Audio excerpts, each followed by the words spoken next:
ఒక మనిషి ఏది కోరుకున్నా అది సాధించాలంటే కావాల్సిన లక్షణం ఏంటి? ఒక మనిషి తన డ్రీమ్‌ని నెరవేర్చుకోవాలంటే ఎటువంటి మైండ్ సెట్ కలిగి ఉండాలి? వీటన్నిటికీ సింగిల్ పాయింట్ సొల్యూషన్ ఫోకస్. మనం ఏదనుకుంటే అది సాధించాలంటే 100% ఫోకస్ ఉండాలి. ఎన్ని డీవియేషన్స్ వచ్చినా, ఎన్ని అడ్డంకులు వచ్చినా మనం అనుకున్న లక్ష్యం పట్లే మన ఫోకస్ మొత్తం ఉండాలి. ఎన్ని కష్ట నష్టాలు వచ్చినా, ప్రపంచం ఏమైపోయినా ఆ ఫోకస్ ఉంటే ఖచ్చితంగా మన లక్ష్యం నెరవేరుతుంది. అయితే ఎంతోమంది ఈ ప్రపంచంలో బోల్డని కలలు కంటుంటారు. మరి అందరూ ఫోకస్ పెట్టి ఎందుకు సాధించలేరు? ఫోకస్ అనేది చెప్పటం తేలికే కానీ చేయటం చాలా కష్టం. ఎందుకు అంటే మనిషికి చపల చిత్తం ఉంటుంది. చపల చిత్తం అంటే ఏ డీవియేషన్ వచ్చినా ఈజీగా కదిలిపోవటం, చిన్న చిన్న అంశాలకే మూవ్ అయిపోవటం, చిన్న చిన్న వాటికే మనసులో మార్పు రావటం, వీటి వల్ల ఫోకస్ మిస్ అవుతుంది. 99% అనుకునేవి సాధించలేకపోవడానికి ఇదే కారణం.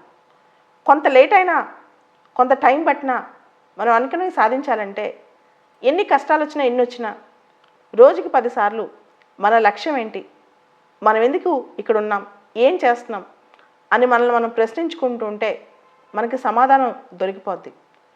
రెండోది, మన డెస్టినేషన్ మనం సాధించి తర్వాత ఏం అచీవ్ చేస్తాం అదంతా కాదు. ముందు మన పని పట్ల మన ఫోకస్ ఉండాలి. అంటే మన లక్ష్యం సాధించడానికి రోజువారీ మనం చేసే ఆ పని ఉంటే చూసారా, ఆ డెడికేషన్, దాని పట్ల 100% మనకి నిబద్ధత ఉంటే ఈజీగా సక్సెస్ సాధిస్తారు. చాలా అరుదుగా మనుషుల్లో డిసిప్లిన్, కమిట్మెంట్ ఇలాంటి లక్షణాలు 100% ఉంటాయి. ఒక ఎక్స్ట్రా మైల్ నడిచేంత. చాలా సందర్భాల్లో చూశాను, మీడియోకర్గా అంటే ఒక యావరేజ్గా లైఫ్ నడిపించే వాళ్ళు కాలు నొప్పి వచ్చినా, చేయి నొప్పి వచ్చినా, వీపు నొప్పి వచ్చినా ఆ రోజు పని మానేసి రెస్ట్ తీసుకుంటారు. ఎవరైతే నిబద్ధతతో వాళ్ళ లక్ష్యం కోసమే పోరాడతారో వాళ్ళు మాత్రం 100% వాళ్ళు అనుకున్న దాన్ని పని చేస్తూనే ఉంటారు. ఎన్ని ఛాలెంజెస్ వచ్చినా, ఎటువంటి సవాళ్ళు వచ్చినా అవి పక్కన పెట్టేస్తారు. అవన్నీ సెకండరీ. వాళ్ళకి వాళ్ళ లక్ష్యం కావాలి, వాళ్ళు అనుకున్నదే సాధించాలి. ఇది చాలా ఇంపార్టెంట్ అన్నమాట.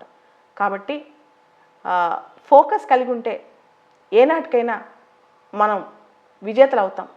విజేత అనేది పక్కన పెట్టండి, అసలు ఆ ఫోకస్ ఉంటేనే మన లైఫ్లో మనకి సెల్ఫ్ గిల్ట్ లేకుండా ఉంటుంది. అంటే మన అంతరాత్మ మనకు చెప్తూ ఉంటుంది, నువ్వు 100% పని చేసావు, ఇంకొంచెం పని చేయని. అదే ఫోకస్ లేకపోతే మనం ఇన్ఫీరియర్గా అయిపోతాం. చాలా ఇన్ఫీరియారిటీ కాంప్లెక్స్ మనలో బయలుదేరుతుంది అనమాట. కాబట్టి ఏదైనా సాధించాలంటే మనకు కావాల్సిన మెయిన్ క్యారెక్టర్ ఫోకస్.